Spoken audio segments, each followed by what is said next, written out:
꼭 알아야 할 어제의 뉴스. 청와대가 고위공직자 후보자가 될 수 없는 임용 배제 기준을 발표했습니다. 병역 기피, 부동산 투기, 세금 탈루, 위장 전입, 논문 표절 등 5대 비리에 음주운전, 성 관련 범죄를 추가하여 7대 비리로 그 범위를 확대하였습니다. 병역 면탈과 탈세, 부동산 투기는 부정행위 시점과 무관하게 적용되고 그 외의 부정행위에 대해선 특정한 시점 이후로 적용됩니다. 위장 전입은 인사청문 제도가 장관급까지 확대된 2005년 7월 이후에 부동산 투기 또는 자녀의 선호학교 배정 등을 목적으로 2회 이상 한 경우에 해당합니다. 논문 표절은 연구윤리 확보를 위한 지침이 제정된 2007년 2월 이후부터 행해진 경우에 하나입니다. 음주운전은 최근 10년 이내에 2회 이상 했거나 1회만 했더라도 신분을 허위 진술한 경우, 성 관련 범죄는 국가 등의 성희롱 예방 의무가 법제화된 1996년 7월 이후 처벌받은 사실이 있는 경우에 해당됩니다. 국가보훈처가 최근 실시한 상위군경회에 대한 감사 결과 보고서입니다. 상위군경회가 수익사업으로 운영하는 시멘트 제조업체 CM사업소가 신창 용사촌이라는 곳에 2006년 한 해 동안 9억 8천여만 원을 빌려준 것으로 돼 있습니다. 적게는 수십만 원에서 많게는 수천만 원씩 103회에 걸쳐 쪼개 보내줬고 40회에 걸쳐 절반가량만 되돌려 받았습니다. 보훈처는 이 돈을 왜 갑자기 빌려준 것인지 또 어떤 용도로 쓰려 했는지 확인해봤지만 내용을 알 수 없었다고 했습니다. 기관 간의 돈 거래인데 계약서조차 없었기 때문입니다. 상위 군경회 측은 수익 사업을 하는 업체 소장이 임의로 벌인 일이어서 그 배경을 알 수 없다면서도 돈을 빌릴 때는 목적보다 제대로 갚을 수 있는지가 중요하지 않나라고 주장했습니다. 월남전 참전자회도 장부가 엉망이었습니다. 업무 활동비 가운데 어디에 썼는지 표시하지 않은 돈이 6천만 원가량이나 됐고 한국 마사회 등으로부터 받은 기부금 3천만 원은 장부에 올리지도 않았습니다. 또 특수임무유공자회 감사 결과 각종 행사 포상이나 명절 위로금조로 상품권을 구매했는데 이 중 3,200만 원어치는 누구에게 줬는지도 나오지 않았습니다. 4.19 민주혁명의 감사 결과에선 거래 내역을 입증할 증빙 자료가 일부 없는 사업소가 무더기로 적발됐습니다. 우선 6개 단체들에 대해 감사를 실시한 보훈처는 34건에 대해 시정 등 조치를 취할 계획입니다. 이와 별개로 상위 군경회에 대해선 수익 사업 전반에 여러 의혹이 있다고 보고 횡령 등의 혐의로 검찰에 고발할 계획입니다. 검찰은 추명호 전 국정원 국장이 이명박 정부와 박근혜 정부 때 모두 정치에 관여해 국정원법을 위반했다고 판단했습니다. 이명박 정부 때는 박원순 서울시장 등 야권 정치인 비난 여론을 조성하고 이른바 블랙리스트 연예인을 방송에서 퇴출하는 작업에 관여했다고 보고 있습니다. 박근혜 정부 때는 문학의 블랙리스트 작성에 개입하고 공직자 등을 불법 사찰했다고 보고 있습니다. 검찰은 특히 추명호 전 국장이 이석수 전 특별감찰관을 불법 사찰한 것이 우병우 전 민정수석의 지시로 이뤄진 것이라고 결론 내린 것으로 확인됐습니다. 지난해 7월 우 전 수석 처가의 부동산 매각 관련 의혹이 보도된 뒤 특별감찰관실이 내사에 착수하자 우 전 수석이 자신을 내사하는 이석수 당시 특별감찰관을 불법 사찰하기 위해 국정원 조직을 동원했다는 겁니다. 이에 대해 추 전 국장은 우병우 전 수석의 지시 사실을 부인했지만 검찰은 추 전 국장의 보고 내용 등을 토대로 우 전 수석의 지시 정황을 포착해 추명호 전 국장의 공소장에 포함시켰습니다. 따라서 검찰은 다음 주 중에 우병우 전 수석을 불법 사찰 지시 혐의 등으로 다시 소환 조사할 방침입니다. 또 우병우 전 수석의 친구이자 추명호 전 국장의 상관이었던 최윤수 전 국정원 2차장도 조만간 소환할 계획입니다. 방송 중간에 좋아요를 눌러주시면 새날팀들에게 큰 힘이 됩니다. 미리 감사합니다. 트위터가 진짜 언론입니다. 자, 아까 다스 이야기 나왔는데 정봉주 의원 이야기부터 지금. 네. 여야 국회의원 125명, 정봉주 전 의원 사면 및 복권을 촉구하는 탄원서 문재인 대통령에게 제출하기로 했다. 더불어민주당에서는 사실 안민석, 박영선, 홍영표 이런 분들이 앞장서고 있는데 국민의당에서는 정동영이에요. 뭐 이건 당연한 것이 자기 선거 때 지금 생겼던 문제잖아요. 네, 네. 본인 선거 때 생겼던 문제라서. 네. 민주당 97명, 국민의당 22명, 정의당 6명. 그래서 총 125명이 탄원서를 제출한다는데 연말에 성탄절 특사 정도로 나올 수 있지 않을까라는 예측하는 분들도 있더라고요. 저는 뭐 어려울 것 같습니다. 왜요? 이유가 뭐예요? 네. 일단 만약에 정봉주 의원이 특사로 사면은 뭐 필요가 없고 복권된다면 그거는 이명박이 BBK 창립자이며 다스의 실소유자가 증명된 이유여야 해요. 아, 법적으로? 네, 법적으로. 그런데 만약에 그게 안 된 상태에서 정봉주 의원을 복권시켜버리면 이거는 대대적인 정치 보복 논란 프레임도 불러일으킬 것이고 그리고 지금 이제 언론이 보도하고 일부 증거 자료가 나왔다고 사실이 확정된 게 아니잖아요. 그래서 어렵다고 봅니다. 제도로서의 민주주의가 흔들리고 구타는 일은 이제 없습니다. 민주주의가 밥이고 밥이 민주주의가 되어야 합니다. 그거를 아시는 분들이 왜 이거 사면미 복권을 건의하는 이유는 뭐예요? 그건 뭐 정봉주 의원에 대한 개인적인 친분 플러스 정의감의 발로인 것이죠. 이 정도면 법적 판단은 남았지만 이 정도면 뭐 복권은 할 만하지 않냐 정치적으로.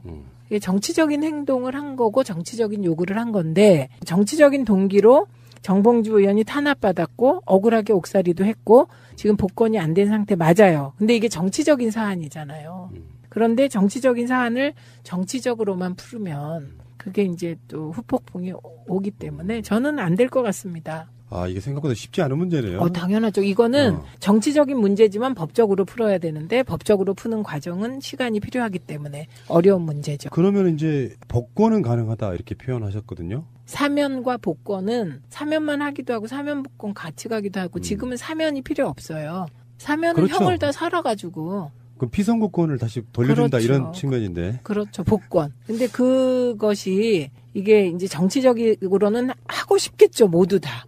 그런데 이게 정치적인 걸 법적 절차를 통해서 풀어야 될 부분이 있기 때문에 시간이 필요하다. 그러면 만약에 이명박 씨가 뭐 우리들 이제 원하는 바에 의하면 12월 19일 정도 생일날 뭐 소환하는 이런 식의 그림이 그려져 봐야 확정 판결이 나오기까지는 정말 오래 걸릴 텐데 그때까지는 사실상 사면 복권이 불가능하다 이렇게 보시는 거네요. 근데 되게 1심이 기소되면 6개월이잖아요. 그래서 그냥 조심스럽게 저는 8.15 특사 정도로 복권되는 걸 기대해 봅니다. 8.15 특사 예, 정도. 그 시간이나 이런 걸 다 계산했을 때 그냥 제 상식이에요. 근데 사회적 분위기 무르익었을 때. 예, 이거는 제 상식인데 저의 바람은 당장 복권입니다. 제 친구 봉도사의 당장 복권. 사심이 좀 있습니다. 예전에 옛 로맨스의 주인공. 물론 정봉주 의원이 일방적으로 좋아했다는. 그렇죠. 예. 이거 확실히 정리해드렸어요. 네, 외사람. 하나만요. 가볍게 하나만. 그래서 요즘에는 두 분이 방송을 다른 장소에서도 가시잖아요. 네, 하나는 네. TBS 가시고 SBS도 가시고. 네, 네. 어때요? 같이 이렇게 오랜만에 만나서 이렇게 정치권에 있을 때는 별로 대화 거의 안 해봤을 거 아니에요. 정치권에서 이렇게 마주칠 일이 없었죠. 거긴 18대 나는 19대니까. 네. 그렇게 돼서 방송하고 그러면 뭐가 좋아요? 좋고 나쁘고를 떠나서 얘기가 풍부해지는 것 같아요. 왜냐하면 이제 뭐 어떤 경우 제가 잘 알잖아요. 그분의 캐릭터나 그분의 과거 행태. 시간이 지나봐야 똑같다 이거잖아. 그쵸. 캐릭터는. 네, 그래서 그냥 케미가 금방 맞아요. 그렇군요. 금방 맞고 그분이 워낙 이적을 많이 남기신 분이세요. 예를 들면 그 이적이 뭐냐면 그 어목하던 80년대에 학내에서 시위를 하시는데 빨주노초 파남보에 무지갯빛 유인물을 뿌리신 분이세요. 성소수자세요?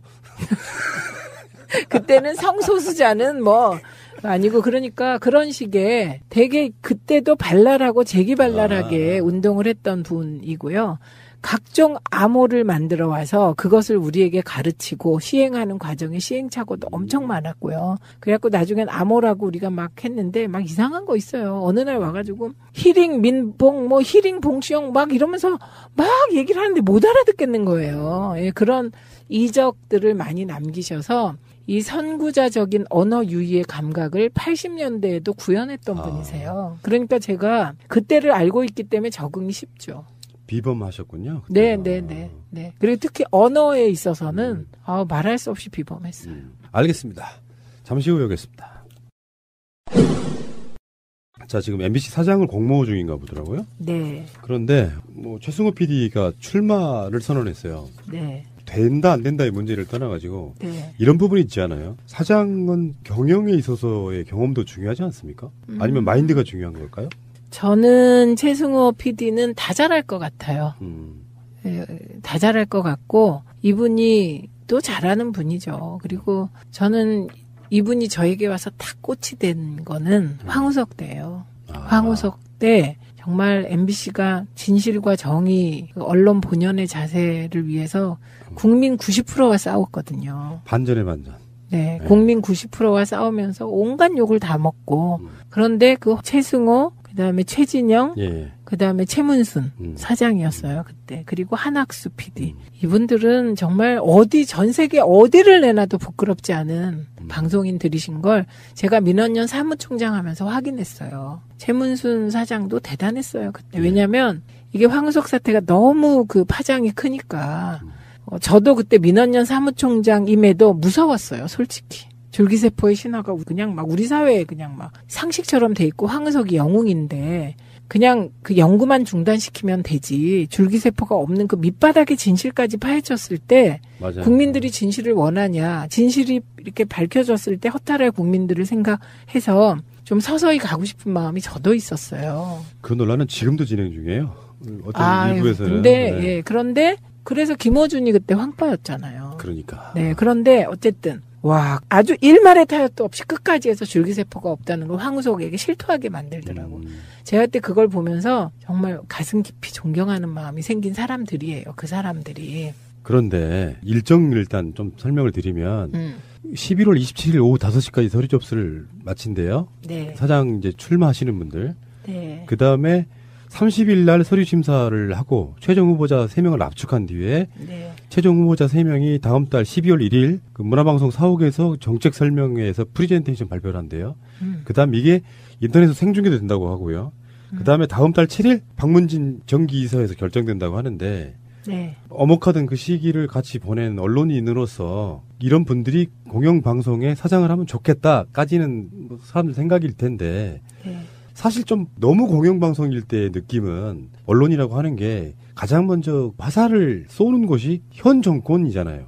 네. 이런 분들이 이제 언론 자유를 위해서 싸우긴 했지만 어느 순간에 예전처럼 노무현 대통령도 그런 부분이 있었잖아요. 말년에 가면은 진보 쪽 언론이나 공영방송들이 너무 이렇게 잘못된 점만 꼬집어가지고 결국은 끌어내리는 그런 느낌이 좀 있었거든요. 네. 이게 기대도 되지만 우려도 되는 측면이 좀 사실 있는 거예요. 어떻게 답변해 주시겠습니까?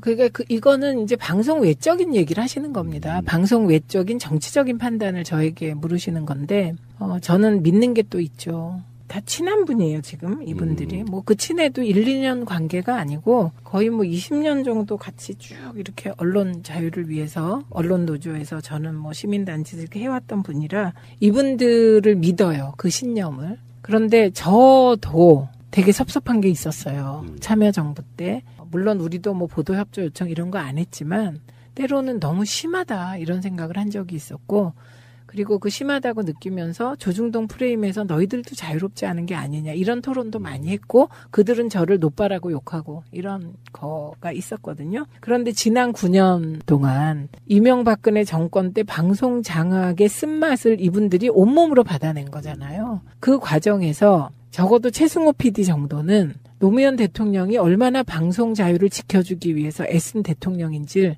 알게 되었더라고요. 역으로. 네, 네. 그래서 지난번에 파업할 때 보면 내부에서 토론한 내용 이렇게 보면요. 그 중에 이제 불편, 부당, 중립 취하지 않겠다. 진실과 정의 그리고 뭐 객관 보도에 늪에 빠져서 헤매지 말고 진짜 그 정론을 하겠다. 이런 얘기들이 나온 걸 봤어요. 그래서 저는 그걸 지키기를 기대하는 거죠. 예, 그런데 우리가 이런 거잖아요. 예를 들면 민주당 국회의원들이 비리를 저질렀다. 그거 보도하지 말라고 하면 안 되잖아요. 그 손석희 저널리즘이 뭐냐면은 최근에 한 발짝 더 들어가는 뉴스 이런 거였어요. 네. 그러니까 기계적 균형을 갖고 똑같이 보도한 이런 개념 말고 피상적으로 겉만 핥는 뭐 이런 식의 보도 말고 실제로 왜 그게 이루어졌는지 팩트 체크란 말도 사실 그 방송에서 나온 거 아니에요. 네. 그런 관점으로 해서 어쩌면 이런 관점 있잖아요. 저널리즘에 대한 이야기를 조금만 더 하자 그러면 네. 기계적 보도가 아니라 무엇이 중원디 보도 이런 거 있잖아요. 아, 그거 네. 제가 한번 정리를 한 것도 같은데 네. 이게 지금 다 우리가 또 까먹어서 그런데 땡전 뉴스 시대가 있었습니다. 그러니까 이건 뭐냐면 공영방송이 정권의 홍보수단, 권력의 시녀로서 기능했을 때가 있어요. 그리고 그게 87년 6월 항쟁 이후에 그 방송 민주화 투쟁이 내부에서 거세게 일어납니다. 그게 거의 90년대까지 쭉 방송 민주화 투쟁이 일어나거든요. 그리고 그 방송 민주화 투쟁을 했음에도 김영삼 정부 때도 방송은 자유를 찾지 못했어요. 그런데 그 김대중 정부가 들어서면서 김대중 대통령이 KBS 사장으로 누굴 임명했냐? 박권상 사장을 임명했죠. 그래서 그 박권상 사장의 일성이 뭐였냐면 불편, 부당한, 객관, 중립보도를 하겠다였어요. 그래서 그때 KBS에 정착된 게 여야를 정치적으로 1분 다루는 거예요. 초까지 다 돼서. 발전 과정이라고 보시는 거죠? 그렇죠. 그게 발전해온 과정이에요. 그런데 이게 이제 박권산 사장이 체제가 지나고 그 다음에 KBS 사장이 된 게 정현주 사장이잖아요.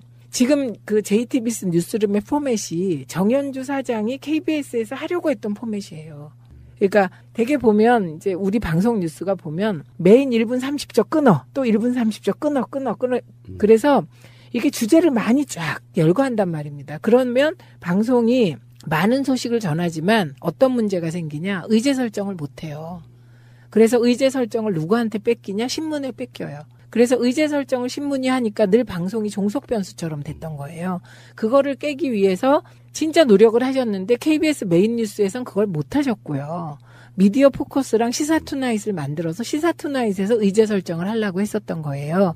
그리고 그때 이제 90년대 후반부부터 나타난 게 PD 저널리즘이라는. 그래서 그 PD 저널리즘이 지금 손석희가 추구하는 그런 호오를 가르고 진실과 거짓을 가르고 우리 입장 있는 방송을 내보내겠다. 그래갖고 PD 수첩이 광우병까지 가게 그런 거죠. 기자들이 네. 물어보던 뉴스가 아니고 네. 심층 취재하는 건 PD들이 하는 그게 PD 저널리즘. 네, PD 저널리즘. 그거를 확립한 사람이 정기화 PD, 최승호 PD, 그다음에 최진영 PD. 이분은 지금 어디 계신가 모르겠네. 최진영 PD를 최문순 사장이 사장 될 때 우리는 최진영 PD를 했으면 했어요. 근데 본인이 자기 아니다. 지금은 최문순이 해야 된다고 강하게 최문순을 미셨던 최진영 PD가 있거든요.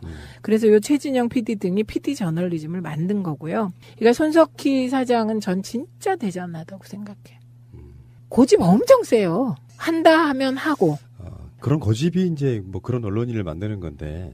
이제 우리 청취자들께서는요, 행복한 시대를 맞게 되는 겁니다. MBC가 정상화되면 누구와 경쟁하냐? JTBC와 MBC가 경쟁합니다.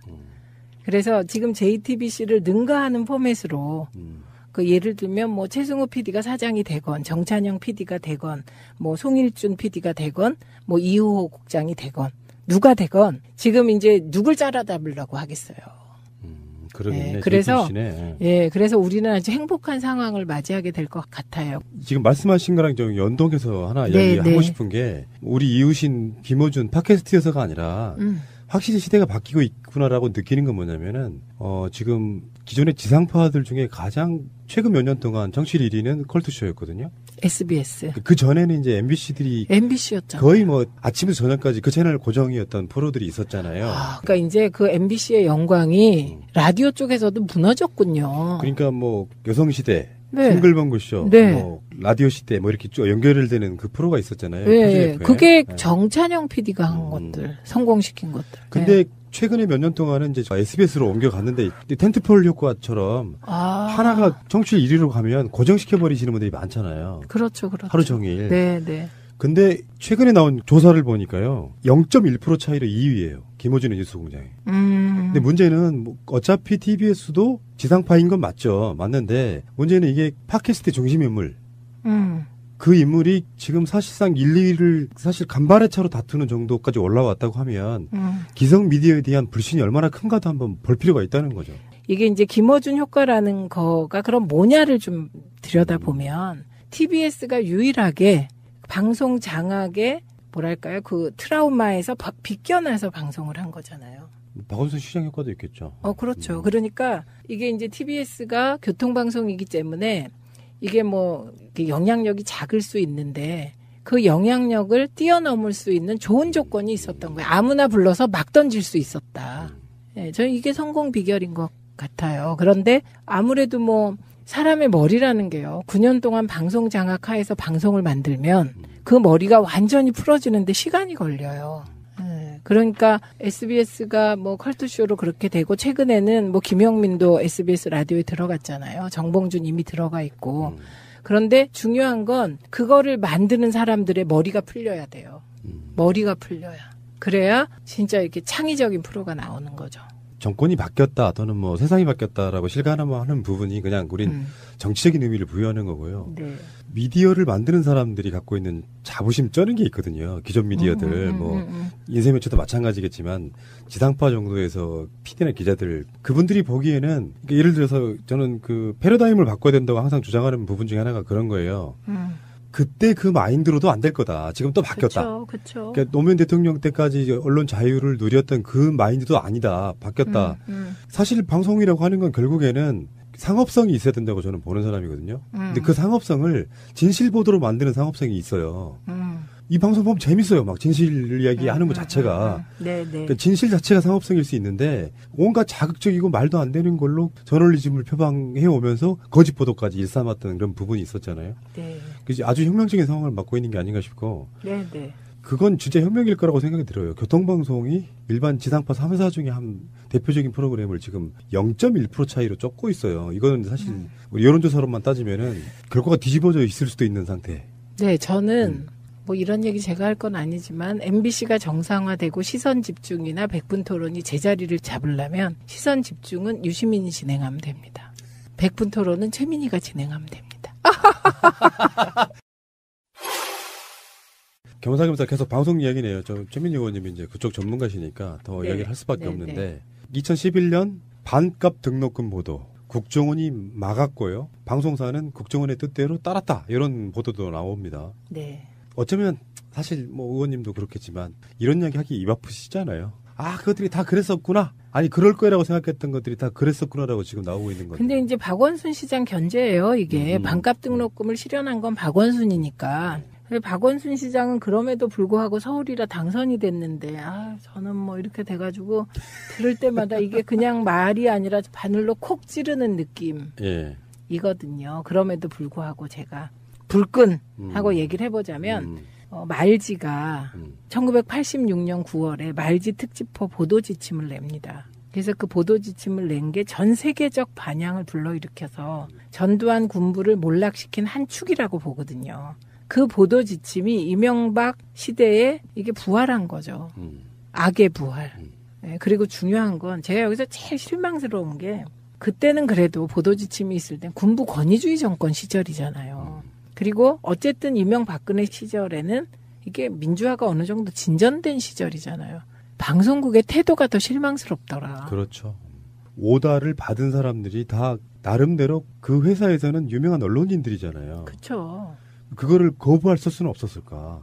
네. 김재철이 조인트 가입했다는 것은 정설이잖아요. 그렇죠. 그건 뭐 박문진 이사장이 증언한 거잖아요. 근데 그렇게 해도 나는 안 된다라고 거절하면 잘리는 언론인을 본 적이 없단 말이죠. 이명박근혜 시절에. 왜요? 손석희도 잘렸고. 아니 그런 이제 일반 출연자들 말고 그 경영진들이나 뭐 최소한 보도국장 정도 되는 사람들이 그걸 거절해서 물러났다는 이야기는 지금까지 없었잖아요. 그렇죠. 왜냐하면 이명박 대통령이 최근에 했다고 하는 말 중에 우리 사람 뽑아라. 그거를 잘했다는 거죠. 애초에 뽑을 때 우리 사람으로. 그러니까 그렇게 반항하지 않을 놈으로 뽑아 올려서 무조건 말 듣게 만들었다 이런 얘기죠. 근데 이제 김재철은 자기가 MBC 출신이고 그 후배들 다 아는 후배들이니까 이게 이제 제가 오다가 생각해 보니까 MB가 저렇게 초창기에 지지율이 폭락한 거는 뭐 때문이지? MB는 어떻게 생각할까? 제 생각이 아니라. 저는 당연히 MB가 정치 못해서 폭락했다고 생각하는데 MB는 이렇게 생각할 거야. 내가 방송 장악이 너무 늦었다. 왜냐하면 김재철이 MB가 집권한 게 2008년부터잖아요. 2008년 2월 25일. 그런데 김재철이 막 이 사람들 쫓아내고 막 이러기 시작한 게 2010년이란 말입니다. 그러니까 1년 반 정도는 아무것도 못한 거예요. 그러니까 그게 광우병 촛불이 결정적인 걸 제공하는 건 맞는 것 같아요. 네. 있는 그대로 보도하면 정권이 망할 수 있겠다 생각을 했을 거고요. 그거 맞는 것 같은데. 그래서 그럴 뿐만 아니고 김재철은 자기 이제 후배들이고 막 이러니까 그거 어떻게 후배들을 자르겠어요. 응? 그 아무리 자기가 출세를 하고 싶어서 사장이 됐다고 해도 어제 이게 다 아는 후배고 얘가 어떤 거고 아내가 누구고 애가 몇이고 다 아는 처지 쉽지 않잖아요. 이게 쉽지 않아서 잘 못해서 인사를 탕평한 거잖아요. 탕평. 그랬더니 불려가서 조인트 까인 거. 그게 변곡점이거든요. 맞을 수도 있구나. 그거 진짜. 근데 제가 이제 궁금한 게 제가 김우령 교수 만나면 한번 물어보려고 그래요. 그때 박문진 이사장? 네, 박문진 이사장 이제 저하고 같이 방송위원회 했거든요. 물어볼 게 이거예요. 그게 진짜 조인트를 물리적으로 까인 겁니까? 입으로 욕먹었다는 뜻입니까? 이게 그렇게 궁금해요. 어떨 것 같아요? 말로? 상식으로는 그래요. 어떻게 공영방송의 사장을 불러다가 조인트 까이면 엄청 아프거든요. 군대 있을 때 엄청 까여요. 이게 군합발로 까이면 거의 죽어요. 아, 그 말로 까인 것이다? 그런 건 이제 약간 어떤 형용하다 보니 가서 엄청 질책을 들었다 이런 뜻 아닐까요? 근데 제가 꼭 물어보겠습니다. 제가 너무나 궁금해요. 왜냐면요. 정말 의외의 일들이 많아요. 때리는 사람이 있대요, 진짜. 국회에서 보좌진을 진짜 때린대요. 조폭이지. 정치인이 아니죠, 그거는. 아니, 근데 그게 실화래요. 아, 그렇구나. 그래갖고 나는 진짜 조인트를 맞은 게 아닐까. 네, 그래서 궁금해서 제가 꼭 취재를 해서 알려드리도록 하겠습니다. 새는 이야기이긴 한데. 네. 참 진짜 민주주의 어렵다 생각하는 게 이 사람들이 이렇게 했잖아요. 그러면 뭔가 정상화될 때까지는 좀 반강제로 좀 밀어붙이고 뭐 이런 방식이 좀 있었으면 좋겠다. 속 터지겠어요, 솔직히. 그러니까 저는 이제 저보다 더하신 분이 방송에 나오면 제가 자제를 시켜요. 이건 법과 제도와 절차가 필요해라고 말하지만 저도 속 터지는 거예요. 기존의 정치인분들 보면 어떻게 이거 좀 빨리 좀 진행 안 됩니까? 예를 들어서 이명박이 잡아놓고 유죄 판결 받는 데까지 문재인 정부 기간 다 지나가게 생겼다. 이런 느낌 들 때가 있거든요. 그게요. 이게 욕먹을 말씀을 드리면 민주주의라는 게 다른 측면에선 절차잖아요. 그죠? 그래서 촛불혁명 시절에 많은 분들이 평화적으로 정권교체를 하면 그 사람들을 처벌하는 것도 더디게 걸리고 힘드니까 박정희 들어오듯 국민들도 한번 뒤집어 엎어가지고 단죄하는 시간이 좀 있었으면 좋겠다. 이렇게 속전속결로 그런 얘기가 나온 거예요. 그 마음을 충분히 이해하고 우리가 즐기고 좋아하는 영화들 처음 만들고 이런 영화들 보면 그 영화들에선 법보다 주먹이 가깝다가 통해야 인기를 끌어요. 그러니까 그게 이제 영화적으로 승화시키면 될 것 같고요. 근데요, 제가 또 재뿌리는 얘기를 하자면 그렇게 혁명을 해도요, 결국은 정부를 세우려면 민주적 절차를 거쳐야 돼요. 뒤집어도. 알고 있습니다.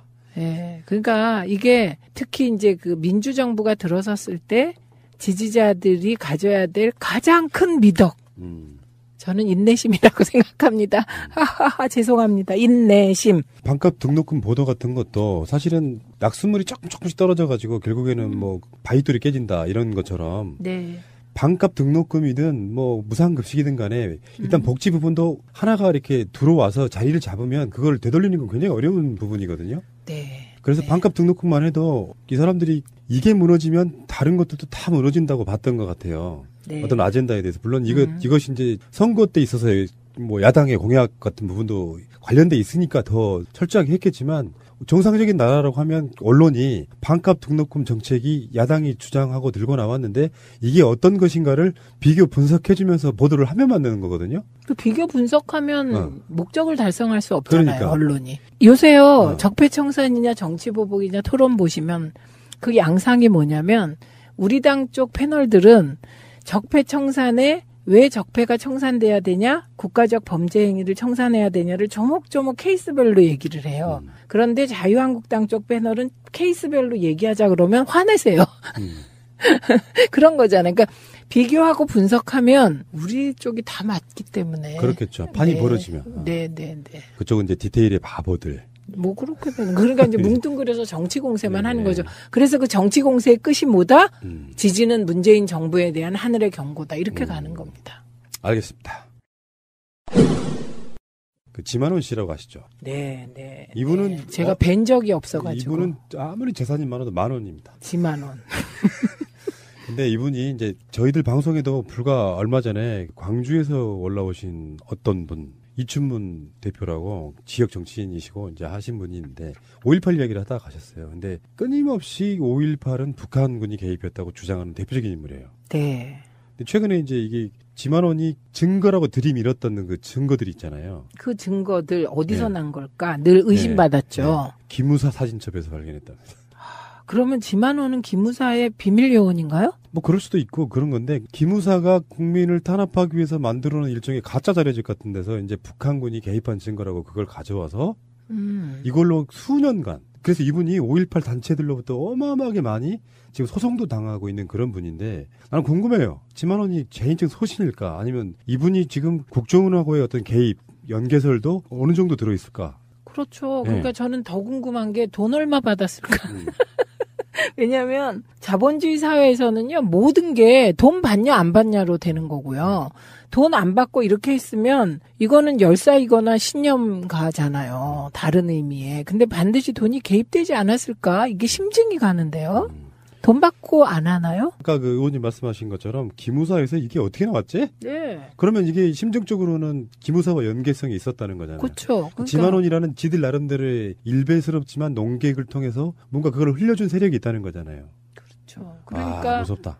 정말 이상한 일이 곳곳에서 벌어진 건데 이 지만원이라는 분은 이런 자료를 갖다 쓸 정도면 거의 에이전트 수준이 아닐까 하는 제 의심이 갑니다. 사진뿐만 아니라 문건들도 지금 기무사에서 만들었던 문건들이 지만원 씨에게 전달됐다라고 하는 이야기도 나오고 있으니까 이 부분은 나오겠죠? 지금 이제 이게 처음으로 나왔으니까 이게 법적인 문제까지 책임을 물을 수 있는 어떤 상태까지 나오겠죠. 뿐만 아니라 이분의 해명이 더 이상한데요. 이 말은 이 입수하는 과정이 단독으로 안 했다 이 얘기예요.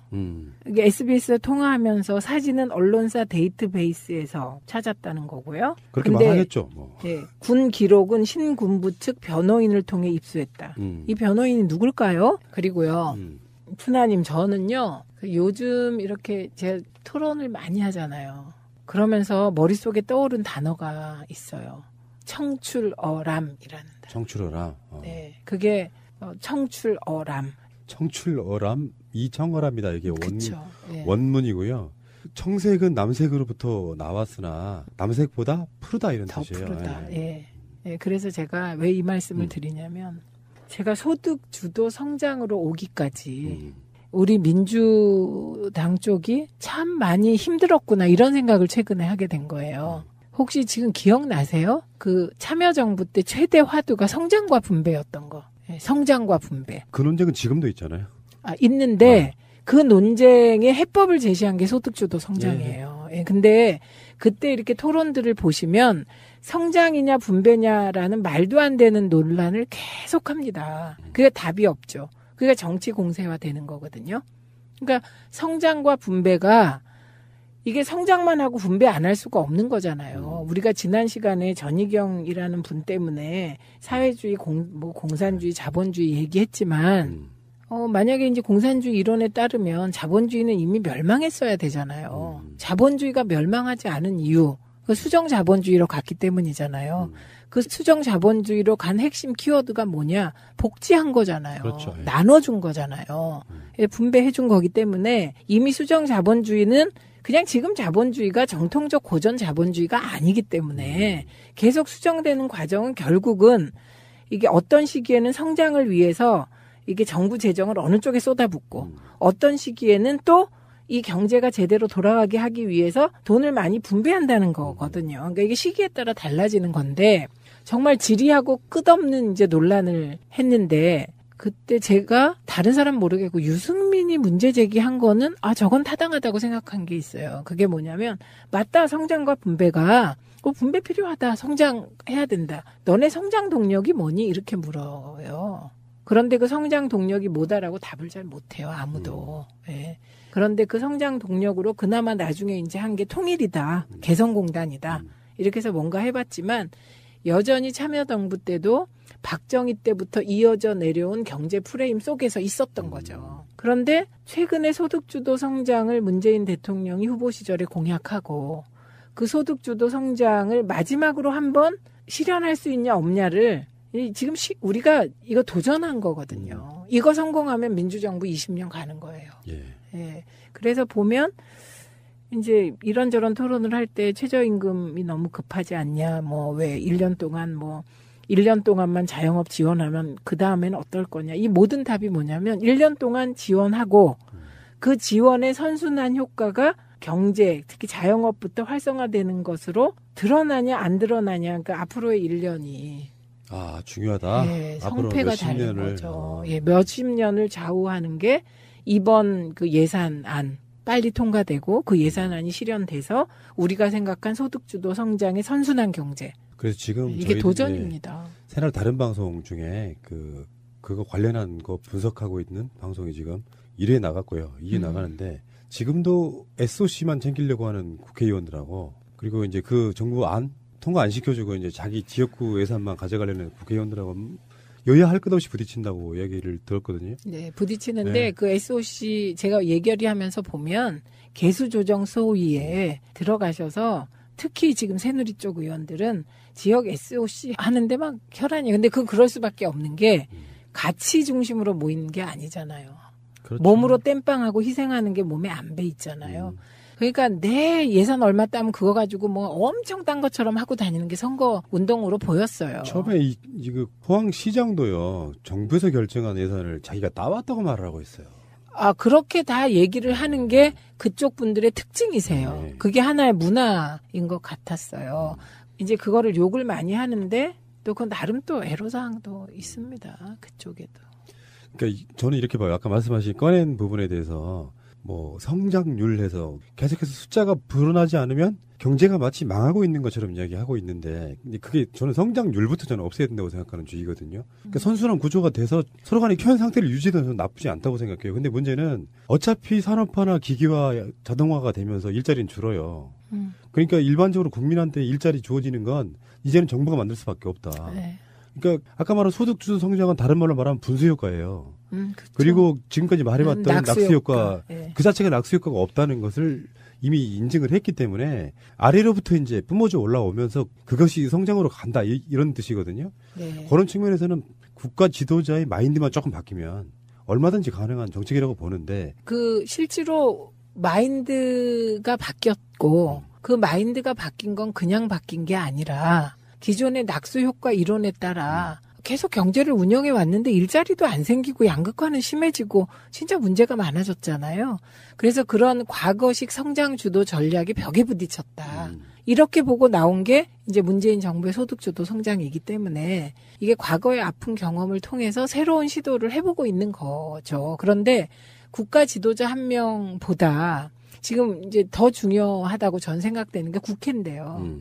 이게 국회에 지금 자유한국당을 주도하는 분들은 과거의 성장 전략에 이렇게 뭐랄까 젖어 있달까 그런 분들이신 거예요. 그러니까 오히려 지금 싸워야 될 적이 외부나 이런 게 아니고 우리 내부의 낡은 사고 그것과 싸워야 된다는 생각이 들고 그다음에 이제 소득 주도 성장이라는 것이 1차적으로 최저임금과 관련하여 이게 노동시간 단축이나 이런 게 다 아직 안 됐으니까 최저임금과 관련하여 최저임금을 올리면 노동자에게 돈이 가잖아요. 그러면 노동자들이 돈을 쓰고 자영업자들이 1년 동안 불안하시잖아요. 그럼 그 불안에 대해서는 최저임금을 올림으로써 올 수 있는 예상되는 그 손해액보다 더 많은 돈을 정부가 지원합니다. 이런저런 방식으로. 근데 이때 저는 각 지자체별로 이제 이런 문제가 있는 거예요. 우리가 기업이 대기업, 중소기업, 그다음에 이렇게 쭉 내려가는 그런 낙수 이론 말고 지역적 낙수가 있습니다. 그렇죠. 예, 지역적 소비 편중 현상이 또 있는 거예요. 그래서 저는 각 지자체들이 자기 지역을 살리기 위해서는 이재명 모델을 따라서 지역 화폐 만드셔라. 그래서 최소한 이게 이런 거예요. 정부에서 아무리 그래도 우리 지역은 이게 하나도 좋아지지 않네. 이럴 수도 있는 거예요. 왜냐하면 우리 지역 남양주에 있는 분들이 월급을 그러니까 돈을 좀 벌면 어디 갔었어? 구리 갔었어. 그래요? 네, 이런 일이 우리 예뿐만 아니고 많이 일어날 수 있는데 그거를 막는 건 지자체의 몫이라는 거예요. 여러 고민할 지점이 있어서 그러니까 우리가 과거에는 지방선거엔 별 관심이 없으셨잖아요. 근데 그게 절대 아니다. 특히 문재인의 소득주도 성장이 성공하려면 그거는 지자체장들이 우리는 또 광역자치단체만 관심이 많잖아요. 그걸로도 안 되고 광역은 뭐 당연히 우리가 정치적으로도 중요하지만 기초자치단체에서 소득주도 성장이 우리 마을의 경제를 선순환시킬 수 있도록 다양한 정말 세심한 소프트웨어들을 개발해야 된다. 예, 그런 과제가 있어서 팟캐스트 듣는 많은 청취자들 30, 40대가 내 삶을 직접적으로 바꾸고 영향을 주는 게 지방정부라는 거. 그래서 이제 지금 흔히 말하는 적폐 세력들이 가장 기대고 있는 게 지방선거라고 하는 이유가 지방선거가 다른 선거에 비해서 굉장히 투표율이 낮잖아요. 네, 그러니까 네. 현재 문 대통령 지지율이나 더불어민주당 지지율 이런 것들이 왜곡돼서 상당히 지금 적폐 세력들이 득세할 수 있다는 부분이 분명히 있어서 네. 어쩌면 지방선거 때 우리 캠페인이 투표 참여합시다가 돼야 되지 않을까라는 생각 좀 네. 해보거든요. 그래서 제가 지금 이 말씀을 드리는 거는 지금 팟캐스트들이 이런 의제들을 잘 설정을 안 하고 계신데 이게 이제 제가 지역구를 하고 이러다 보니 지역민들이 내 삶이 바뀌었다고 느끼는 건 중앙정부가 아니더라고요. 그러면 도정부냐? 그것도 아니더라고. 기초정부예요. 기초정부. 그래서 기초정부를 결정하는 지방선거에 관심을 가지셔야 된다. 이 말씀을 드립니다. 그래서 문 대통령이 여수에서 국무회의에서 지방정부라고 명칭 바꾸고 지방자치를 헌법에다 넣겠다. 그러니까 실질적인 삶의 질은 지방정부를 통해서 올라온다라고 이야기를 하고 있거든요. 네. 이분은 정말 어떤 이해도가 굉장히 빠르신 분이고요. 아, 그건 그 정도가 아니죠. 저는 문재인 대통령이 강남 출신이면 아무리 이해도가 높아도 그런 거 이렇게까지 일찍 도달 못한다고 봅니다. 예, 부산에서 태어나셨고 실향민의 아들이고 거제도에서 살았고 그런 경험들이 지방에 대한 애정이 있기 때문에 빨리 도달하신다고 봐요.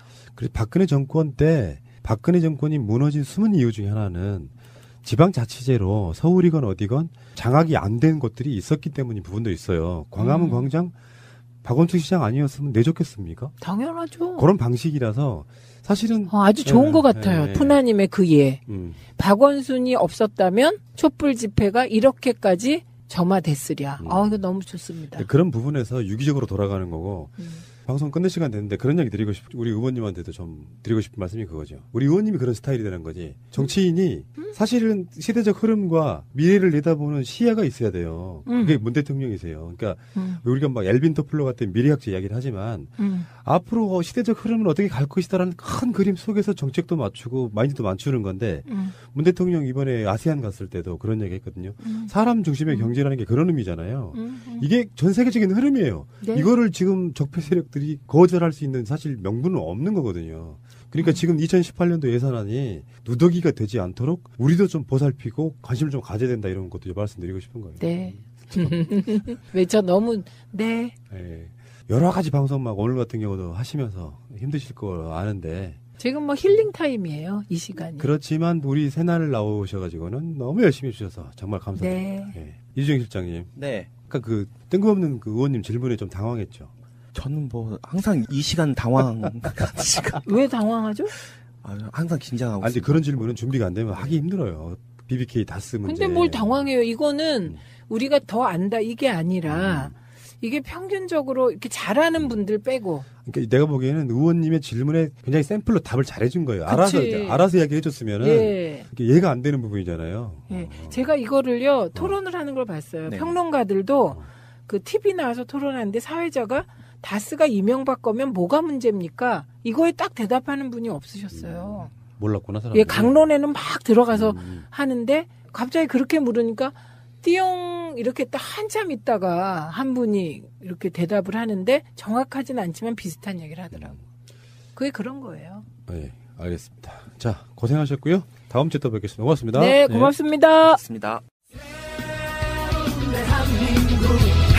완전한 대한민국 문재인과 손잡고 다시 하는 우리 대한민국. 끊지 마세요.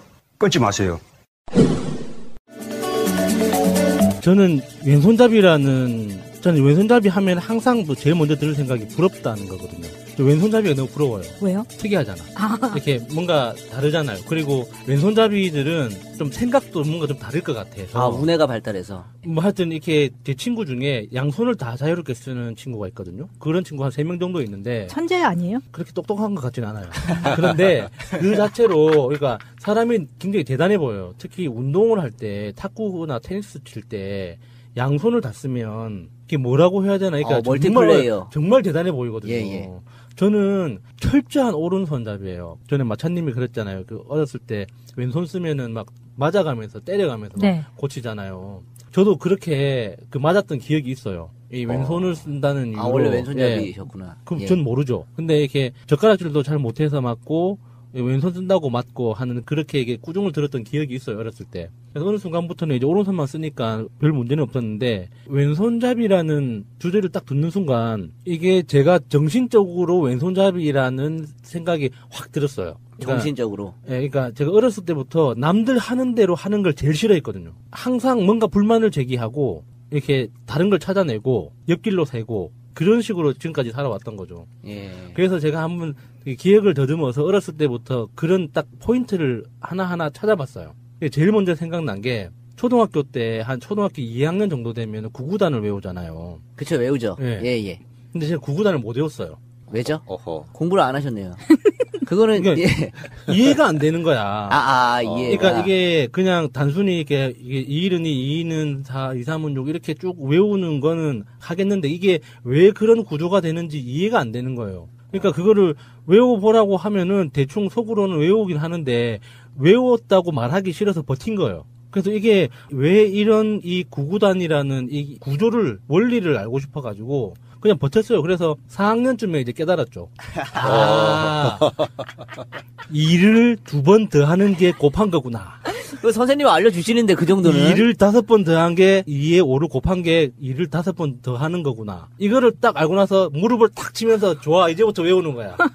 그렇게 외우기 시작했어요. 그래서 4학년 때 그 비로소 항상 구구단을 못 외운다고 학교에서도 손바닥 맞고 집에 가면 엄마한테 손바닥 맞고 막 그랬거든요. 외우는 건 외우셨는데 발표를 안 하신 거잖아요. 외워봐 그러면 나는 이제 그게 이해가 안 되니까 왜 구구단이 그렇게 생겼는지 납득이 안 되니까 모른다고 하는 거죠. 그래서 그냥 꼬라지를 부린 거예요. 그러니까 쉽게 이야기하면. 세게 때리시는 분이 없으셨나 보네요. 그런 것 같아요. 좀 세게 맞으면 이랬니?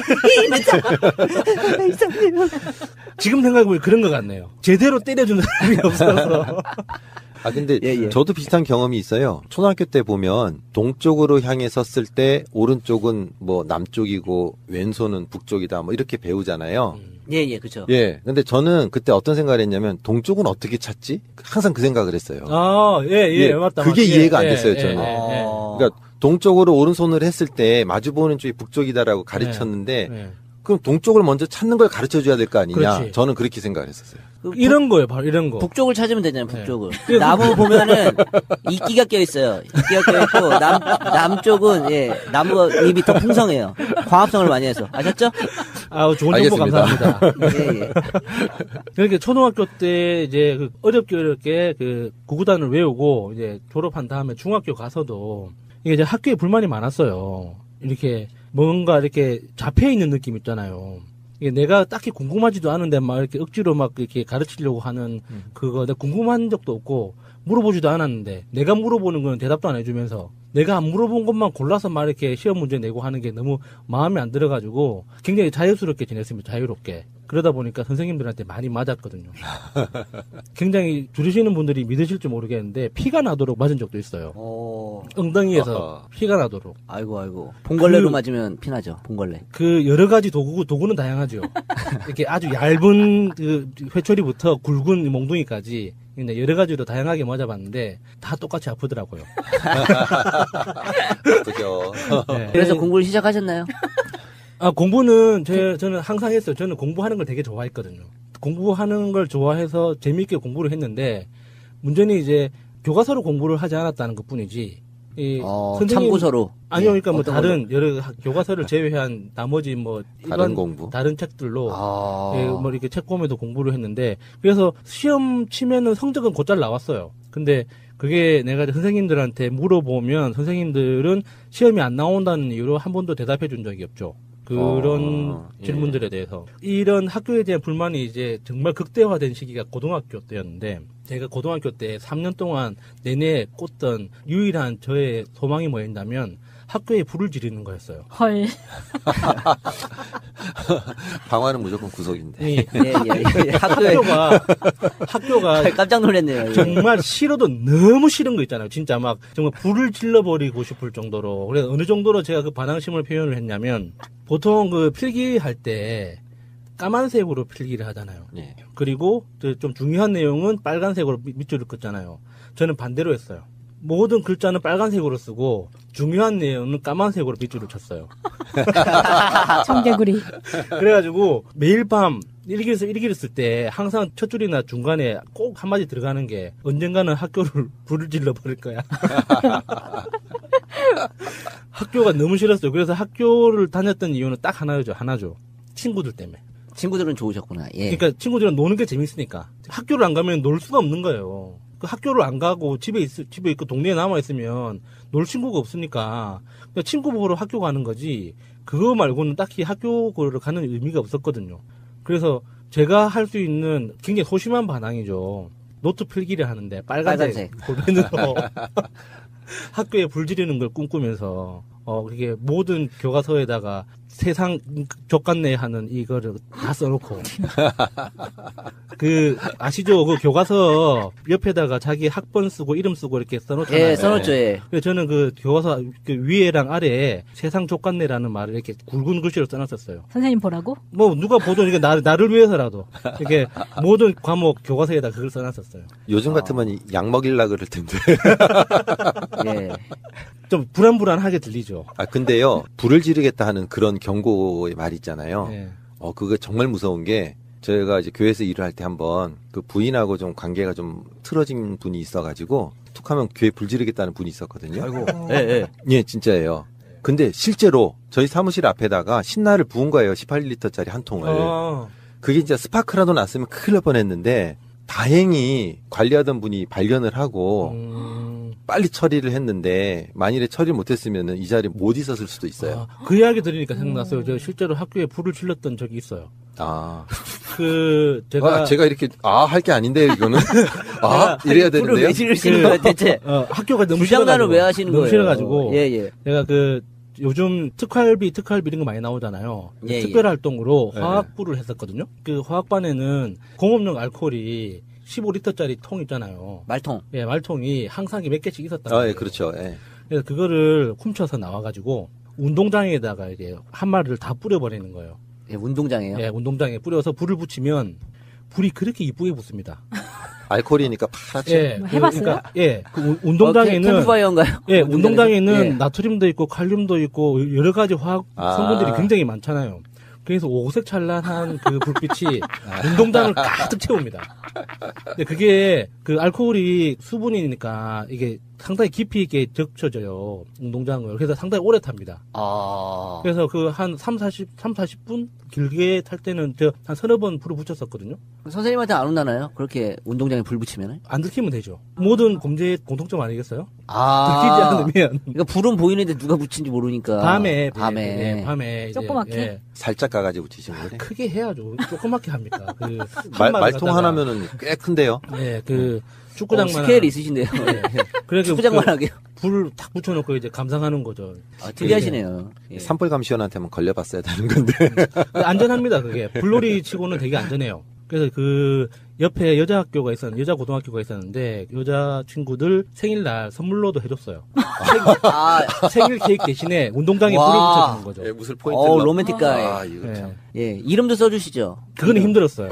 이름 쓰기는. 우리가 친구들끼리 처음 이벤트를 할 때 도전을 했거든요. 뭔가 좀 이니셜이라도 써주겠다고 했는데 너무 힘들어가지고 그냥 아무 데나 부어버리고 불을 붙였죠. 근데 되게 이뻐요, 밤에 보면. 실제로 보시면은 또 이해하실 텐데 되게 예뻐요. 예. 근데 상상이 가네요. 운동장 시큼하잖아요. 네. 아무것도 안 보이는데. 이 방송을 듣고 따라서 하시는 분들이 없기를 바랍니다. 잡혀가지 않나요, 요즘에는? 잡혀가지. 운동장에 맘대로 못 들어갈 텐데. 따라 하시는 분들은 어차피 당신들 책임이니까 알아서 하세요. 저는 권장한 게 아니라 그런 추억이 있다는 거. 저는 공소시효가 지났기 때문에. 아름다운 추억인가요? 예, 아름다운 추억이죠. 공소시효가 지났기 때문에 이제 와서 밝힌다는 거. 현행범으로 잡혀갈 자신이 있으신 분들은 알아서 각자 책임지는 걸로 그렇게 하겠습니다. 그렇게 해서 제가 고등학교를 졸업하고 또 운 좋게 대학교를 갔죠. 또 삐딱한 그 성질을 못 이기고 교수들하고 또 많이 싸웠습니다. 새내기로 이제 입학을 해가지고 교수들이 새내기 대학생들을 고등학생 취급을 하더라고요. 그래가지고 당신 뭔데? 나 등록금 내고 들어왔는데 당신이 뭔데 이래라 저래라냐. 진짜 그랬어요? 예. 그래가지고 F, 너 나가 F. 내가 씨발 여기 아니면 수업 들을 데가 없냐고. 이거 뭐 망난이었는데? 아니, 그 수업이 싫었던 거예요? 아니면 교수님이 싫으셨던 거예요? 교수의 그런 태도가 싫었어요. 아, 교수님. 예, 그러니까 우리가 고등학교 때는 뭔가 이제 인격적으로 제대로 만들어지지 않은 어떤 미완성의 어떤 인격체로 대하잖아요. 모든 어른들이. 그래놓고 뭐 성인이 되면은 어른 대접 해줄게라고 말로는 그렇게 하면서 실제로 대학교로 딱 가니까 똑같더라고요. 여전히 사람 취급을 안 해. 책임을 질 줄 모르는 애들, 그리고 생각이나 고민을 할 줄 모르는 애들, 이런 전제 조건을 가지고 굉장히 비인격적으로 대하더라고요. 그런데 그게 너무 싫었어요. 그래서 저는 제 안에서 나오는 분노를 그대로 표현을 했습니다. 나는 싫다고. 당신이 뭔데 나보고 이라 저래라 하냐고. 나는 내 돈 내고 우리 부모님 돈 내고 내 등록금 내고 내가 이 학교에 왔는데 당신이 이 자리에 앉아라 저 자리에 앉아라 지시할 권리가 없다고 막 대드니까 너 학부인데 지금 생각하면 진짜 제가 잘못한 거 맞아요. 제가 잘못한 건 맞는데 그런 어린 아이의 그런 치기 어린 걸 감내하지 못하고 같이 이렇게 화내고 저랑 같이 맞서 싸웠던 그 교수들이 저는 너무 짜증나 지금 생각해도. 그 교수님은 오른손잡이였죠? 예, 그럴 것 같아. 아니 그렇게 그 개념 없는 새끼가 미친 듯이 막 이렇게 미친 놈처럼 막 이렇게 그 진짜 끈 풀린 개같이 막 이렇게 지랄 발광을 하면 오냐 합니다. 그래 일단 앉아 거기 있어 이렇게 해주면 되잖아요. 근데 내가 그렇게 미쳐 날뛴다고 같이 미쳐 날뛰면서 뭐 어떻게 뭐 퇴학을 시켜버리겠다느니 막 하는 그 교수들은 지금 생각해도 아닌 것 같아요, 진짜. 네. 그렇게 학교를 다녔던 제가 학교를 무사히 졸업했을까요? 잘 못하셨을 것 같은데. 결국엔 자퇴를 합니다. 자퇴. 언제 몇 학년 때? 3학년 때. 3학년 때 자퇴를 한 이유도 제가 이제 과학자가 꿈이어서 자연과학대를 진학하는 걸 어떤 저지당했어요. 왜냐면 자연과학대를 가면 굶어 죽는다 그래가지고 담임 선생님부터 그 진학 지도 하는 선생님들까지 원서를 안 써주는 거예요. 저는 뭐 천체물리나 뭐 이렇게 물리학과나 과학과 이런 데를 가고 싶었는데 그런 데 갔다가는 굶어 죽는다고. 맞아, 나도 똑같은 소리. 이렇게 해가지고 결국에는 가장 자연과학과 가까운 이제 공대를 갔는데 제가 이제 가서 이제 이런저런 공부를 하고 그때 처음으로 사회과학 분야를 알게 됐어요. 뭐 법, 정치, 사회학 이런 것들을 알게 돼서 그 다른 여러 사회과학을 접하다 보니까 내가 생각했던 과학이 이 과학이 아니었구나를 알게 된 거예요. 그래서 3학년 때 내가 정치외교학과로 전과를 하겠다고. 헐, 공대에서? 네. 그게 돼요? 전과를 하겠다고. 가능해요? 도전했다가 2학점이 모자랐거든요. 2학점이 모자란다고 안 된다는 거예요. 아이고. 그래서 내가 또 가만히 있을 사람이 아니잖아요. 2학점에 한 사람의 인생을 이런 식으로 짓밟으면 되냐고. 안 그러면 내가 한 학기를 더 다녀서라도 2학점을 채울 테니까 전과를 하도록 어떻게 방법을 만들어내라고. 그러니까 전과를 하려면은 뭐 3학년 이렇게 뭐 5학기인가 6학기를 넘어가면 안 되고 하는 그런 막 그 복잡한 규정이 있더라고요. 그 규정을 들으면 들을수록 화가 더 나는 거예요. 그것 때문에 그 사람의 어떤 진로나 인생을 이런 식으로 짓밟으면 되냐. 결국에는 사회학과 학과장하고도 싸우고, 공대 학과장하고도 싸우고, 양쪽에서 다 싸우다가, 에라 씨발 안 다녀. 학교를 때려치우게 되죠.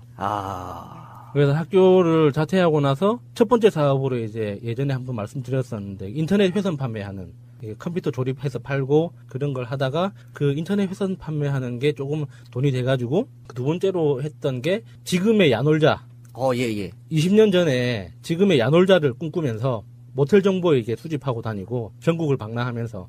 그 정보를 주시려고요? 모텔?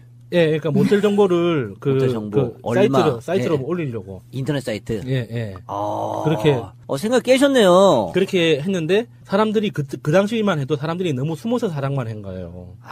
그쵸. 지금처럼 이렇게 서로 이제 이렇게 좀 부끄럽지 않게 사랑을 해야 되는데, 그 당시만 해도 너무 이제 음지에서 이렇게 좀 부끄러워하면서 사랑을 하는 바람에 잘 안 됐죠. 그래도 그 사업 모델 자체가 이렇게 여러 가지 배운 게 많아요. 그래서 결국에는 뭘 배우셨어요? 이 인터넷 비즈니스가 돈이 된다는 거를 이제 알게 돼서 근데 생각이 굉장히 스티븐 잡스스러운 생각이었습니다. 아이디어는 되게 좋아요. 높게 평가합니다. 너무 높게 평가. 네. 좀 그래서 와우. 그래서 야놀다 그 창업하신 분이 처음에 이제 혼자서 프로그램 개발하고 있을 때부터 알고 있었거든요. 예. 그래서 그분한테 제가 장담을 해서 이거 100% 된다고 이거는. 왜냐면 스마트폰이라는 새로운 인프라가 나왔기 때문에 이건 안 될 수가 없는 거야. 이거 무조건 하면 되는 거니까 열심히 하라고 이렇게 굉장히 응원을 많이 했거든요. 예. 잘 됐죠. 제가 이제 닿을 수 없는 곳에 가 계시더라고요. 응원만 해주셨군요. 네. 지분 얘기도 좀 하시고 그러셔서 제가 그때 있습니다. 돈이 있었으면 진짜 뭐 조금이라도 이렇게 좀 투자를 했을 텐데 예. 가난한 사람이어가지고 안타깝게. 야놀자. 그렇게 이게 대단합니다. 제가 지금 남은 이야기가 굉장히 많은데 시간 관계상 여기까지 이게 마무리를 하는데 저의 어떤 정신적인 왼손스러움 이런 거 좀 느껴지지 않습니까?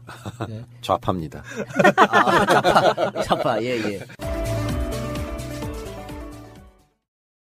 그리고 그 방송 민주화 투쟁을 했음에도 김영삼 정부 때도 방송은 자유를 찾지 못했어요. 그런데 그 김대중 정부가 들어서면서 김대중 대통령이 KBS 사장으로 누굴 임명했냐? 박권상 사장을 임명했죠. 그래서 그 박권상 사장의 일성이 뭐였냐면 불편부당한 객관 중립보도를 하겠다였어요. 그래서 그때 KBS에 정착된 게 여야를 정치적으로 1분 다루는 거예요. 초까지 다 돼서. 발전 과정이라고 보시는 거죠? 그렇죠. 그게 발전해온 과정이에요.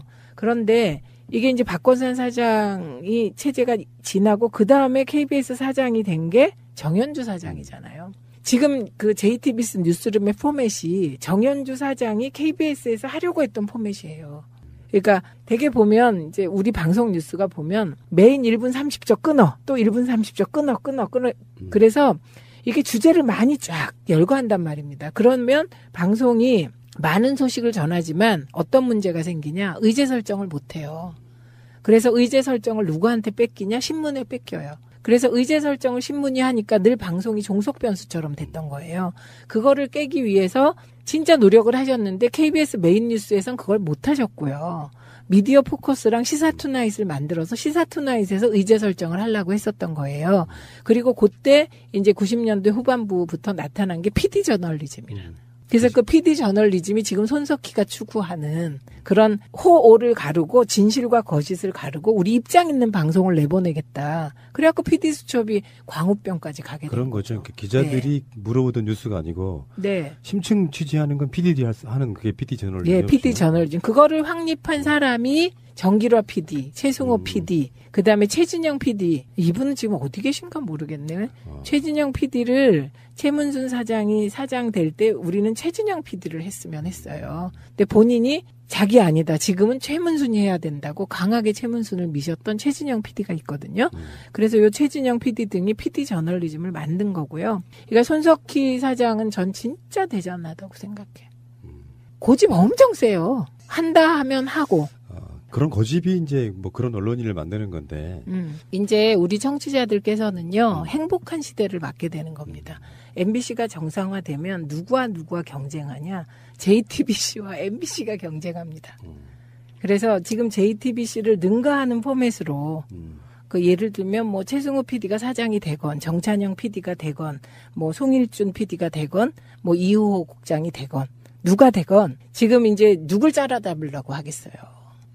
그러겠네. 그래서 JTBC네. 그래서 우리는 아주 행복한 상황을 맞이하게 될 것 같아요. 지금 말씀하신 거랑 좀 연동해서 하나 이야기하고 싶은 게 우리 이웃인 김어준 팟캐스트여서가 아니라 확실히 시대가 바뀌고 있구나라고 느끼는 건 뭐냐면은 지금 기존의 지상파들 중에 가장 최근 몇 년 동안 정치 1위는 컬투쇼였거든요. SBS. 그 전에는 이제 MBC였잖아요. 거의 뭐 아침부터 저녁까지 그 채널 고정이었던 프로들이 있었잖아요. 그러니까 이제 그 MBC의 영광이 라디오 쪽에서도 무너졌군요. 그러니까 뭐 여성시대, 싱글벙글쇼, 뭐 라디오 시대 뭐 이렇게 쭉 연결되는 그 프로가 있었잖아요. 네, 그게 정찬영 PD가 한 것들, 성공시킨 것들. 근데 최근에 몇 년 동안은 이제 SBS로 옮겨갔는데 텐트폴 효과처럼 하나가 청취율 1위로 가면 고정시켜버리시는 분들이 많잖아요. 그렇죠. 하루 종일. 네. 근데 최근에 나온 조사를 보니까요. 0.1% 차이로 2위예요. 김호준의 뉴스공장이. 근데 문제는 뭐 어차피 TBS도 지상파인 건 맞죠? 지상파였잖아요. 그러니까. 네, 그런데 어쨌든 와 아주 일말의 타협도 없이 끝까지 해서 줄기세포가 없다는 걸 황우석에게 실토하게 만들더라고. 제가 그때 그걸 보면서 정말 가슴 깊이 존경하는 마음이 생긴 사람들이에요. 그 사람들이. 그런데 일정을 일단 좀 설명을 드리면 11월 27일 오후 5시까지 서류 접수를 마친대요. 네. 사장 이제 출마하시는 분들. 네. 그다음에 30일 날 서류 심사를 하고 최종 후보자 3명을 압축한 뒤에 네. 최종 후보자 3명이 다음 달 12월 1일 그 문화방송 사옥에서 정책 설명회에서 프리젠테이션 발표를 한대요. 그다음 이게 인터넷에서 생중계도 된다고 하고요. 그다음에 다음 달 7일 박문진 정기이사에서 결정된다고 하는데 네. 어목하던 그 시기를 같이 보낸 언론인으로서 이런 분들이 공영방송에 사장을 하면 좋겠다까지는 뭐 사람들 생각일 텐데 네. 사실 좀 너무 공영방송일 때의 느낌은 언론이라고 하는 게 가장 먼저 화살을 쏘는 곳이 현 정권이잖아요. 네. 이런 분들이 이제 언론 자유를 위해서 싸우긴 했지만 어느 순간에 예전처럼 노무현 대통령도 그런 부분이 있었잖아요. 말년에 가면은 진보 쪽 언론이나 공영방송들이 너무 이렇게 잘못된 점만 꼬집어가지고 결국은 끌어내리는 그런 느낌이 좀 있었거든요. 네. 이게 기대도 되지만 우려도 되는 측면이 좀 사실 있는 거예요. 어떻게 답변해 주시겠습니까? 그러니까 이거는 이제 방송 외적인 얘기를 하시는 겁니다. 방송 외적인 정치적인 판단을 저에게 물으시는 건데, 저는 믿는 게 또 있죠. 다 친한 분이에요, 지금, 이분들이. 뭐, 그 친해도 1, 2년 관계가 아니고, 거의 뭐 20년 정도 같이 쭉 이렇게 언론 자유를 위해서, 언론 노조에서 저는 뭐 시민단체에서 이렇게 해왔던 분이라, 이분들을 믿어요, 그 신념을. 그런데 저도 되게 섭섭한 게 있었어요. 참여정부 때. 물론 우리도 뭐 보도협조 요청 이런 거 안 했지만, 때로는 너무 심하다, 이런 생각을 한 적이 있었고, 그리고 그 심하다고 느끼면서 조중동 프레임에서 너희들도 자유롭지 않은 게 아니냐 이런 토론도 많이 했고 그들은 저를 노빠라고 욕하고 이런 거가 있었거든요. 그런데 지난 9년 동안 이명박근혜 정권 때 방송 장악의 쓴맛을 이분들이 온몸으로 받아낸 거잖아요. 그 과정에서 적어도 최승호 PD 정도는 노무현 대통령이 얼마나 방송 자유를 지켜주기 위해서 애쓴 대통령인지를 알게 되었더라고요. 역으로. 네, 네. 그래서 지난번에 파업할 때 보면 내부에서 토론한 내용 이렇게 보면요. 그 중에 이제 불편, 부당, 중립 취하지 않겠다. 진실과 정의 그리고 뭐 객관 보도에 늪에 빠져서 헤매지 말고 진짜 그 정론을 하겠다. 이런 얘기들이 나온 걸 봤어요. 그래서 저는 그걸 지키기를 기대하는 거죠. 예, 그런데 우리가 이런 거잖아요. 예를 들면 민주당 국회의원들이 비리를 저질렀다. 그거 보도하지 말라고 하면 안 되잖아요. 그 손석희 저널리즘이 뭐냐면은 최근에 한 발짝 더 들어가는 뉴스 이런 거였어요. 네. 그러니까 기계적 균형을 갖고 똑같이 보도한 이런 개념 말고 피상적으로 겉만 핥는 뭐 이런 식의 보도 말고 실제로 왜 그게 이루어졌는지 팩트 체크란 말도 사실 그 방송에서 나온 거 아니에요. 네. 그런 관점으로 해서 어쩌면 이런 관점 있잖아요. 저널리즘에 대한 이야기를 조금만 더 하자 그러면 네. 기계적 보도가 아니라 무엇이 중원디 보도 이런 거 있잖아요. 아, 그거 네. 제가 한번 정리를 한 것도 같은데 이게 지금 다 우리가 또 까먹어서 그런데 땡전 뉴스 시대가 있었습니다. 그러니까 이건 뭐냐면 공영방송이 정권의 홍보수단 권력의 시녀로서 기능했을 때가 있어요. 그리고 그게 87년 6월 항쟁 이후에 그 방송 민주화 투쟁이 내부에서 거세게 일어납니다. 그게 거의 90년대까지 쭉 방송 민주화 투쟁이 일어나거든요.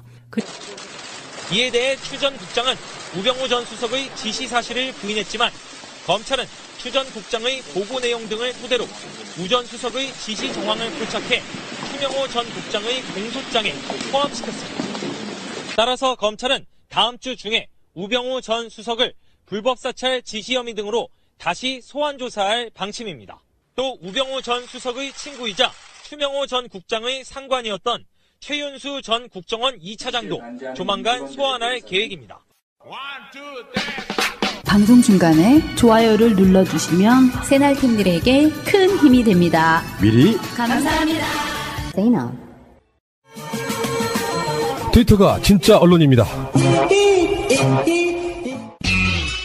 자, 아까 다스 이야기 나왔는데 정봉주 의원 이야기부터 지금. 네. 여야 국회의원 125명, 정봉주 전 의원 사면 및 복권을 촉구하는 탄원서. 네. 문재인 대통령에게 제출하기로 했다. 더불어민주당에서는 사실 안민석, 박영선, 홍영표 이런 분들이 앞장서고 있는데 네. 국민의당에서는 정동영이에요. 뭐 이건 당연한 것이 자기 선거 때 지금 생겼던 문제잖아요. 네, 네. 본인 선거 때 생겼던 문제라서 네. 민주당 97명, 국민의당 22명, 정의당 6명 그래서 총 125명이 탄원서를 제출한다는데 연말에 성탄절 특사 정도로 나올 수 있지 않을까라는 예측하는 분들도 있더라고요.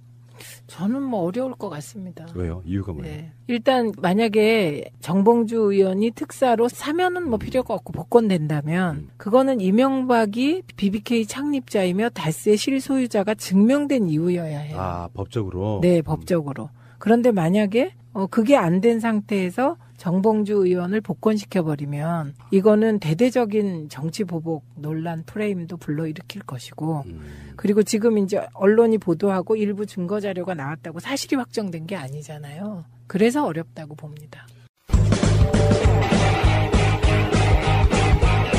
제도로서의 민주주의가 흔들리고 구타는 일은 이제 없습니다. 민주주의가 밥이고 밥이 민주주의가 되어야 합니다. 그거를 아시는 분들이 왜 이거 사면미 복권을 건의하는 이유는 뭐예요? 그건 뭐 정봉주 의원에 대한 개인적인 친분 플러스 정의감의 발로인 것이죠. 이 정도면 법적 판단은 남았지만 이 정도면 뭐 복권은 할 만하지 않냐 정치적으로. 정치적인 행동을 한 거고 정치적인 요구를 한 건데 정치적인 동기로 정봉주 의원이 탄압받았고 억울하게 옥살이도 했고 지금 복권이 안 된 상태 맞아요. 근데 이게 정치적인 사안이잖아요. 그런데 정치적인 사안을 정치적으로만 풀으면 그게 이제 또 후폭풍이 오기 때문에 저는 안 될 것 같습니다. 아, 이게 생각보다 쉽지 않은 문제네요. 당연하죠. 이거는 정치적인 문제지만 법적으로 풀어야 되는데 법적으로 푸는 과정은 시간이 필요하기 때문에 어려운 문제죠. 그러면 이제 복권은 가능하다 이렇게 표현하셨거든요. 사면과 복권은 사면만 하기도 하고 사면 복권 같이 가기도 하고 지금은 사면이 필요 없어요. 사면은 그렇죠. 형을 다 살아가지고. 그럼 피선거권을 다시 돌려준다 그렇죠. 이런 측면인데. 그렇죠. 복권. 근데 그것이 이게 이제 정치적으로는 하고 싶겠죠. 모두 다.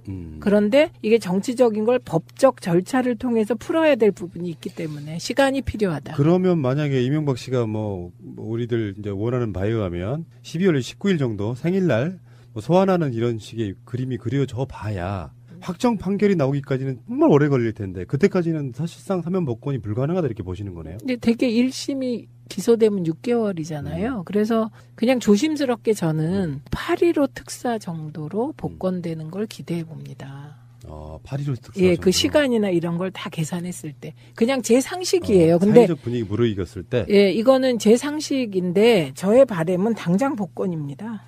제 친구 봉도사의 당장 복권. 사심이 좀 있습니다. 예전에 옛 로맨스의 주인공. 물론 정봉주 의원이 일방적으로 좋아했다는. 그렇죠. 예. 이거 확실히 정리해드렸어요. 네, 외사랑. 하나만요. 가볍게 하나만. 그래서 요즘에는 두 분이 방송을 다른 장소에서도 가시잖아요. 네, 하나는 네. TBS 가시고 SBS도 가시고. 네, 네. 어때요? 같이 이렇게 오랜만에 만나서 이렇게 정치권에 있을 때는 별로 대화 거의 안 해봤을 거 아니에요. 정치권에서 이렇게 마주칠 일이 없었죠. 거긴 18대 나는 19대니까. 네. 그렇게 돼서 방송하고 그러면 뭐가 좋아요? 좋고 나쁘고를 떠나서 얘기가 풍부해지는 것 같아요. 왜냐하면 이제 뭐 어떤 경우 제가 잘 알잖아요. 그분의 캐릭터나 그분의 과거 행태. 시간이 지나봐야 똑같아 이거잖아. 그쵸. 캐릭터는. 네, 그래서 그냥 케미가 금방 맞아요. 그렇군요. 금방 맞고 그분이 워낙 이적을 많이 남기신 분이세요. 예를 들면 그 이적이 뭐냐면 그 어목하던 80년대에 학내에서 시위를 하시는데 빨주노초 파남보에 무지갯빛 유인물을 뿌리신 분이세요. 성소수자세요? 그때는 성소수자는 뭐 아니고 그러니까 그런 식의 되게 그때도 발랄하고 재기발랄하게 운동을 했던 분이고요. 각종 암호를 만들어 와서 그것을 우리에게 가르치고 시행하는 과정에 시행착오도 엄청 많았고요. 그래갖고 나중엔 암호라고 우리가 막 했는데 막 이상한 거 있어요. 어느 날 와가지고 히링 민봉 뭐 히링 봉시영 막 이러면서 막 얘기를 하는데 못 알아듣겠는 거예요. 예, 그런 이적들을 많이 남기셔서 이 선구자적인 언어 유희의 감각을 80년대에도 구현했던 분이세요. 그러니까 제가 그때를 알고 있기 때문에 적응이 쉽죠. 비범하셨군요. 네. 그리고 특히 언어에 있어서는 말할 수 없이 비범했어요. 알겠습니다. 잠시 후에 오겠습니다. 자, 지금 MBC 사장을 공모 중인가 보더라고요. 네. 그런데 최승호 PD가 출마를 선언했어요. 네. 된다 안 된다의 문제를 떠나가지고 네. 이런 부분이 있지 않아요? 사장은 경영에 있어서의 경험도 중요하지 않습니까? 아니면 마인드가 중요한 걸까요? 저는 최승호 PD는 다 잘할 것 같아요. 다 잘할 것 같고 이분이 또 잘하는 분이죠. 그리고 저는 이분이 저에게 와서 딱 꽃이 된 거는 황우석 때예요. 황우석 때 정말 MBC가 진실과 정의, 언론 본연의 자세를 위해서 국민 90%와 싸웠거든요. 반전의 반전. 네, 국민 90%와 싸우면서 온갖 욕을 다 먹고 그런데 그 최승호, 그다음에 최진영, 그다음에 최문순 사장이었어요 그때. 그리고 한학수 PD. 이분들은 정말 전 세계 어디를 내놔도 부끄럽지 않은 방송인들이신 걸 제가 민원연 사무총장 하면서 확인했어요. 최문순 사장도 대단했어요 그때. 왜냐하면 이게 황우석 사태가 너무 그 파장이 크니까 저도 그때 민원연 사무총장임에도 무서웠어요 솔직히. 줄기세포의 신화가 그냥 막 우리 사회에 그냥 막 상식처럼 돼 있고 황우석이 영웅인데 그냥 그 연구만 중단시키면 되지 줄기세포가 없는 그 밑바닥의 진실까지 파헤쳤을 때 맞아요. 국민들이 진실을 원하냐, 진실이 이렇게 밝혀졌을 때 허탈할 국민들을 생각해서 좀 서서히 가고 싶은 마음이 저도 있었어요. 그 논란은 지금도 진행 중이에요. 어떤 일부에서는. 그런데 그래서 김어준이 그때 꼭 알아야 할 어제의 뉴스. 청와대가 고위공직자 후보자가 될 수 없는 임용 배제 기준을 발표했습니다. 병역 기피, 부동산 투기, 세금 탈루, 위장 전입, 논문 표절 등 5대 비리에 음주운전, 성 관련 범죄를 추가하여 7대 비리로 그 범위를 확대하였습니다. 병역 면탈과 탈세, 부동산 투기는 부정행위 시점과 무관하게 적용되고 그 외의 부정행위에 대해선 특정한 시점 이후로 적용됩니다. 위장 전입은 인사청문 제도가 장관급까지 확대된 2005년 7월 이후에 부동산 투기 또는 자녀의 선호학교 배정 등을 목적으로 2회 이상 한 경우에 해당합니다. 논문 표절은 연구윤리 확보를 위한 지침이 제정된 2007년 2월 이후부터 행해진 경우에 하나입니다. 음주운전은 최근 10년 이내에 2회 이상 했거나 1회만 했더라도 신분을 허위 진술한 경우, 성 관련 범죄는 국가 등의 성희롱 예방 의무가 법제화된 1996년 7월 이후 처벌받은 사실이 있는 경우에 해당됩니다. 국가보훈처가 최근 실시한 상위군경회에 대한 감사 결과 보고서입니다. 상위군경회가 수익사업으로 운영하는 시멘트 제조업체 CM사업소가 신창 용사촌이라는 곳에 2006년 한 해 동안 9억 8천여만 원을 빌려준 것으로 돼 있습니다. 적게는 수십만 원에서 많게는 수천만 원씩 103회에 걸쳐 쪼개 보내줬고 40회에 걸쳐 절반가량만 되돌려 받았습니다. 보훈처는 이 돈을 왜 갑자기 빌려준 것인지 또 어떤 용도로 쓰려 했는지 확인해봤지만 내용을 알 수 없었다고 했습니다. 기관 간의 돈 거래인데 계약서조차 없었기 때문입니다. 상위 군경회 측은 수익 사업을 하는 업체 소장이 임의로 벌인 일이어서 그 배경을 알 수 없다면서도 돈을 빌릴 때는 목적보다 제대로 갚을 수 있는지가 중요하지 않나라고 주장했습니다. 월남전 참전자회도 장부가 엉망이었습니다. 업무 활동비 가운데 어디에 썼는지 표시하지 않은 돈이 6천만 원가량이나 됐고 한국 마사회 등으로부터 받은 기부금 3천만 원은 장부에 올리지도 않았습니다. 또 특수임무유공자회 감사 결과 각종 행사 포상이나 명절 위로금조로 상품권을 구매했는데 이 중 3,200만 원어치는 누구에게 줬는지도 나오지 않았습니다. 4.19 민주혁명의 감사 결과에선 거래 내역을 입증할 증빙 자료가 일부 없는 사업소가 무더기로 적발됐습니다. 우선 6개 단체들에 대해 감사를 실시한 보훈처는 34건에 대해 시정 등 조치를 취할 계획입니다. 이와 별개로 상위 군경회에 대해선 수익 사업 전반에 여러 의혹이 있다고 보고 횡령 등의 혐의로 검찰에 고발할 계획입니다. 검찰은 추명호 전 국정원 국장이 이명박 정부와 박근혜 정부 때 모두 정치에 관여해 국정원법을 위반했다고 판단했습니다. 이명박 정부 때는 박원순 서울시장 등 야권 정치인 비난 여론을 조성하고 이른바 블랙리스트 연예인을 방송에서 퇴출하는 작업에 관여했다고 보고 있습니다. 박근혜 정부 때는 문학의 블랙리스트 작성에 개입하고 공직자 등을 불법 사찰했다고 보고 있습니다. 검찰은 특히 추명호 전 국장이 이석수 전 특별감찰관을 불법 사찰한 것이 우병우 전 민정수석의 지시로 이뤄진 것이라고 결론 내린 것으로 확인됐습니다. 지난해 7월 우 전 수석 처가의 부동산 매각 관련 의혹이 보도된 뒤 특별감찰관실이 내사에 착수하자 우 전 수석이 자신을 내사하는 이석수 당시 특별감찰관을 불법 사찰하기 위해 국정원 조직을 동원했다는 겁니다.